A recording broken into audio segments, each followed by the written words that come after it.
Hi there and welcome back. Hopefully you've been watching my series of Doctor Who videos. This is the third one in that series, and we're going to be talking about Jon Pertwee and his era as Doctor Who. Jon Pertwee came in 1970 and took over after Patrick Troughton left. Now, with Patrick Troughton's leaving, there had been some significant changes in the series. Derek, what the heck's his name? Derek Sherwin, I think, was the producer of for Troughton. Well, the most significant producer that I can remember right now. And when he left, that role had to be filled.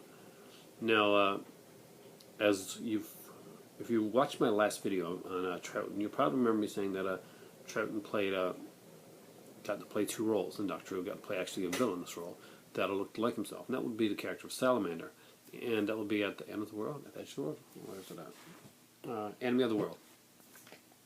So the director of that one was Barry Letts. Barry Letts would go on to become one of the most prolific Doctor Who producers of all time. And Letts was the guy that stepped behind the camera to produce once Troughton left and the new Doctor came in, played by Jon Pertwee. Troughton's leaving, his regeneration was unique in that it was a forced regeneration, and it set up a kind of a cliffhanger type storyline for the new Doctor coming in. Things would change, and a lot of the budget, some of the budget was taken out of the series. The show went to color for the first time. It had been in black and white before, and they were a little bit worried that color would kind of highlight some of the cheapness and the flaws of the product. And they weren't sure if color was going to work for Doctor Who, but everything else was going towards colored productions, and Doctor Who had to do the same. Let's just say Doctor Who was on its last leg when they brought in Jon Pertwee. It went magnificently. Barry Letts was definitely the producer to use, because he took Doctor Who and he steered it in the right direction. And one of the big things that worked with that is that he worked with some great writers.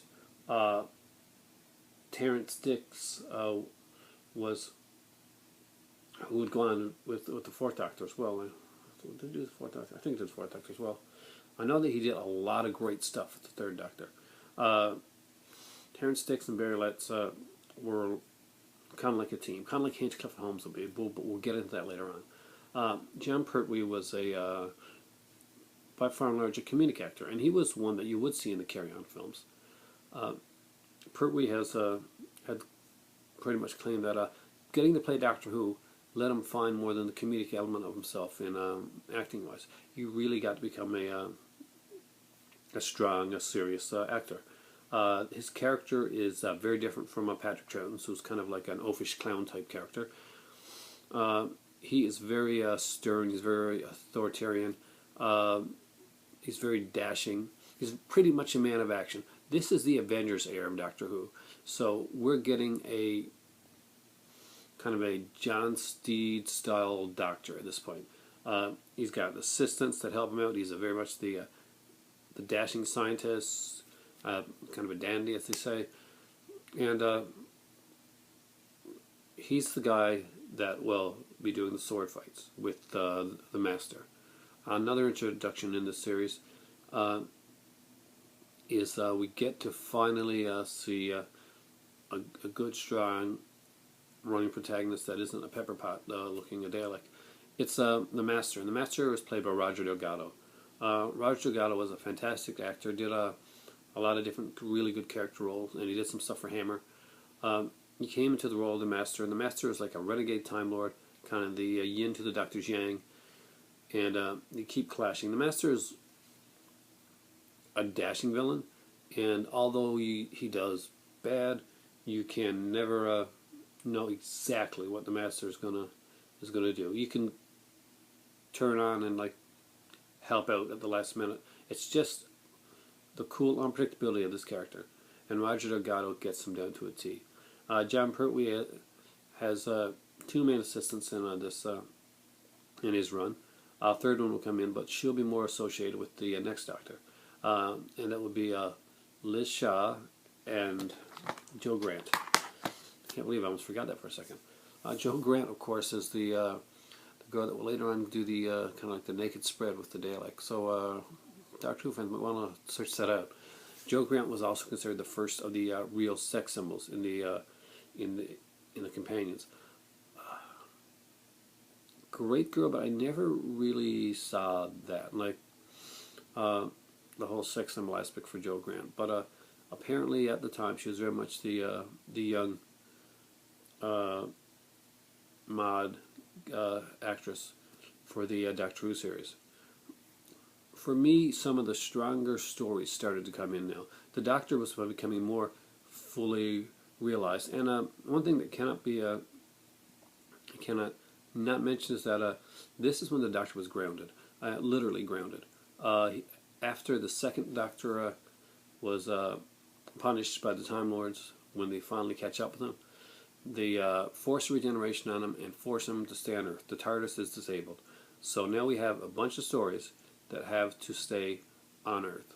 And that could have really, really killed the series, but instead really revitalized it. We are given a strong unit, which is the United Nations, some task force, something like that. But UNIT was a really cool addition to Doctor Who. We got to see Lethbridge Stewart. Oh man, there's so many. Mike Yates. Became like a kind of a family aspect. You had the military; they're always clashing with the Doctor. A unit would shoot first and ask questions later, and the Doctor kind of wanted to do things his way.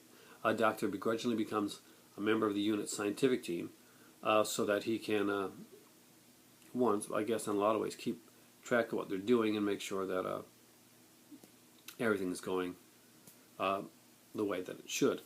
This is also a great way to get the Doctor into stories, because in his TARDIS he could just go from place to place and just come upon like alien creatures or Earth being trying to be conquered, whatever.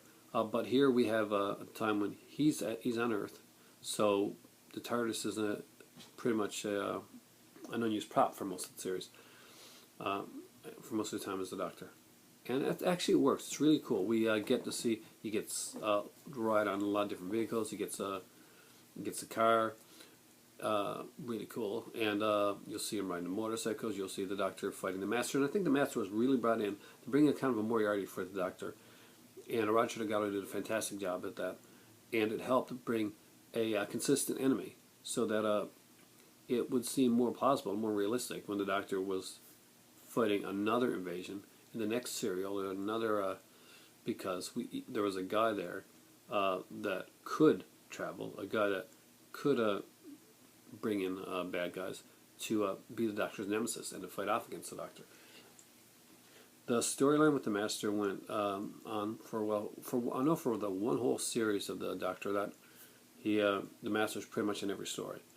And my favorite story actually has the Master strongly in it, and I consider it one of the more horror-oriented stories. I call it the Wicker Man of Doctor Who. And I'm going to get to that in a second. But unfortunately, in 1974, Jon Pertwee stepped down as the Doctor. And at the time he said it was because he wanted to get back to stage, there was typecasting and stuff like that. But in actuality, it was for a much sadder reason. Roger Delgado was a good friend of Jon Pertwee's. And Roger Delgado unfortunately died in a car accident. And he never got to perform his last storyline as the Master. One which would have had him go out kind of heroically and would have kind of completed the story of that character. Of course, we will see the Master in other incarnations later on, but I digress. His last story, Planet of the Spiders, was a pretty decent going-out story, but not one of my favorites, probably because I'm an arachnophobe. And what's my favorite story in the Jon Pertwee era? Well, Jon Pertwee had a lot of really good stories. His first story, Spirit from Space, was a strong opening, and probably one of the strongest openings of all the Doctor Who franchise. But for me, The Daemons is my favorite Jon Pertwee story. Basically, there's this little village called Devil's End, and weird stuff is happening there. There's a witch basically that she can like tell the future. She look in the back here. Foresees death and disaster. Meanwhile, the new vicar looks suspiciously like the master, and using black magic to conjure up an ancient demon. Of course, he couldn't say demon. I don't think so. That's why probably what demons was putting there like that. Strong story. This would become more of the horror-oriented one, directed by Christopher Barry, and Christopher Barry was one of the prominent Doctor Who directors at the time. This one here is actually, I think it's a 2-disc. Yeah, it's a 2-disc set. If you haven't picked up the Damons and you're collecting Doctor Who, I strongly suggest and urge you to pick this one up. This is one that you're going to watch all the way through. Just, you know, there may be some that you watch a bit and you'll turn it off, you watch other stuff. But the features on this one, the story, this is an incredible story. This is story number 59 in the Doctor Who series. It went from May 22nd to June 19th, 1971. That's my birth year. But the Damons is definitely one of the stronger stories. Very Wickermanish, very kind of like creepy little village. Got some really cool lines in this one here. The Doctor does a great job. We are at Joe Grant at this period, so for the people that found Liz Shaw a little dry, Joe's in here adding a little bit of levity to the and I guess sex symbols to the storyline. It's one of my my favorite stories with the Master. I like the way he plays the Vicar, and I like the way that's done. I would definitely recommend the Damons. And that being said, if you got a jumping on point and you're not quite sure about if you're going really into Hartnell or Troughton is your thing, I do recommend them. But if you want a starting point for the original series, and you don't want to go back to the black and white stuff, this stuff here, Jon Pertwee, is an incredible Doctor. The stories are by far and large some of the best. He does some great work. Barry Letts is an amazing producer, so there's a strong hand running the Doctor Who franchise at this point. I wish we had a strong hand running the Doctor Who franchise right now. Steve Moffat is a great writer, but I do not see him as the guy that should be running the ship right now. Just my opinion. Definitely pick up the Damons. Watch some third Doctor Jon Pertwee stories. He went from 1970 to 74, so he was there for 4 years, guys. He did a lot of really cool stuff. So comment down below. Let me know what you think of this. Leave comments on the Doctor Who videos. Tell me if you like them. And if you'd like to see more of them. I'm going to be doing all the Doctors. And I may do some Doctor Who videos aside from that, depending on how these go. So thanks a lot for watching. And remember, it's the 50th anniversary of Doctor Who. And my throat's going again, so it's time for tea. I think I'm getting a cold. Yeah, time for tea.